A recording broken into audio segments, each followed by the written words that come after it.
CPAs. My name is Michelle Moshe, and I want to welcome you guys to the audit exam. We're going to kick off this unit by talking about professional standards. So this is a very high-level overview just to give you an idea about some of the standards that are tested on the audit exam. So here we go. Let's start by talking about audits because it is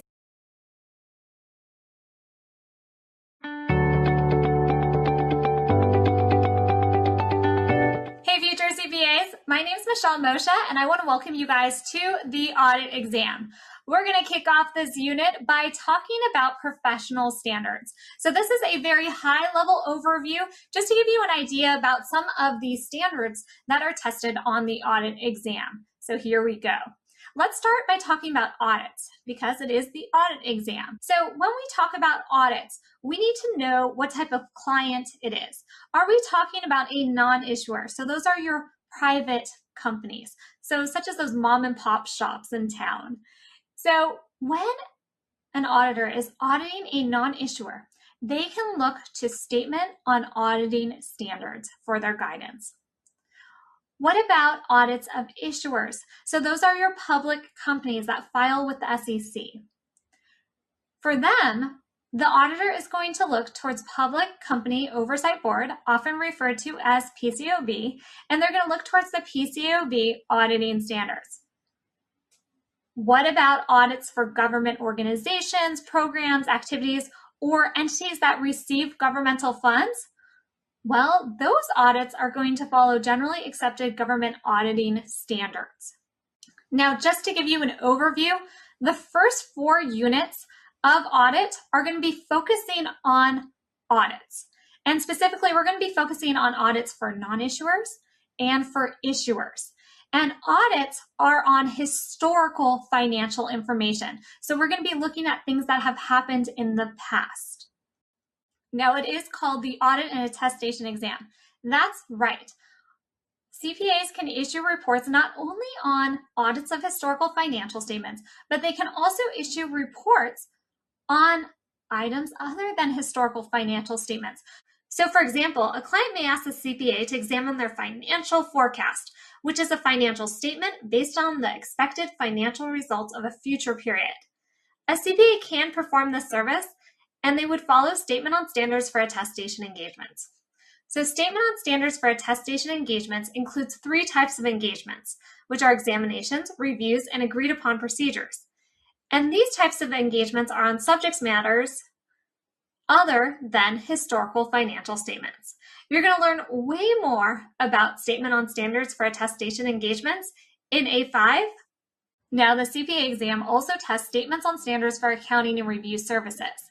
These engagements apply to non-issuers, but to unaudited financial statements. So sometimes there's a client where they just want you to create their financial statements, or they want you to give a little bit of assurance, but they don't want you to give a reasonable level of assurance. And we're going to talk about those different levels of assurance. And in that case, these Statements on Standards for Accounting and Review Services apply. SARS engagements include 3 types of engagements, which are preparations, compilations, and reviews. You're going to learn way more about these in A6. In addition to learning about the professional standards that apply directly to engagements, you also are going to learn about professional guidelines. One of those guidelines that you're going to learn about is the AICPA Code of Professional Conduct. This is covered in A6. The AICPA Code of Professional Conduct is like the ethical backbone of the profession. It tells members how they are expected to conduct themselves. It also reassures the public that CPAs aren't just following technical rules, but we also are held to a very high ethical standard. In addition, in A2, we'll be covering Statement on Quality Management Standards. These are standards that apply at the firm level, so not just to individual CPAs or to an individual engagement, it applies at the firm level. And these standards give guidance on how to build a system of quality management. So this is going to give guidance on how firms should create their policies and procedures to make sure that their work complies with professional and legal requirements and that the reports that they issue are reliable. Before I go, I want to talk a little bit about study strategies for audit and how to study for audit. So you might find that studying for audit, it's different than any of the other exams, especially FAR and Reg. Why is that? Well, there's a couple of reasons. Audit is mostly conceptual with few calculation type questions, but you can use that to your advantage. Studying means that now you can often listen while walking or commuting or even cooking dinner. And you can also work multiple choice questions anywhere, since often you don't have that multi-step formula where you have to follow along and you have to solve and have a pen and paper or spreadsheet tool. Audit is more conceptual, so the multiple choice questions are easier to work on the go. Unlike FAR and Reg, where some topics are covered completely in just a few pages, the entire audit process is covered over 4 entire units.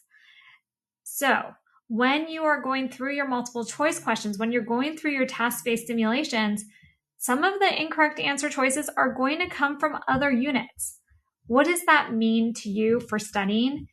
As you move through the material, as you gain more knowledge about the audit process, you are going to be able to unlock the strategy of process of elimination. So in other words, you don't have to be an expert to move on to the next section.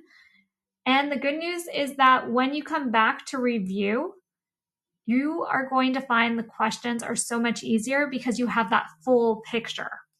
Now, I want to talk about the audit lectures as well, because they're a bit different too. I designed these lectures so you can simply follow the video and the slides, but I have found that a lot of students prefer to follow along with the book and the concept video, and that works too.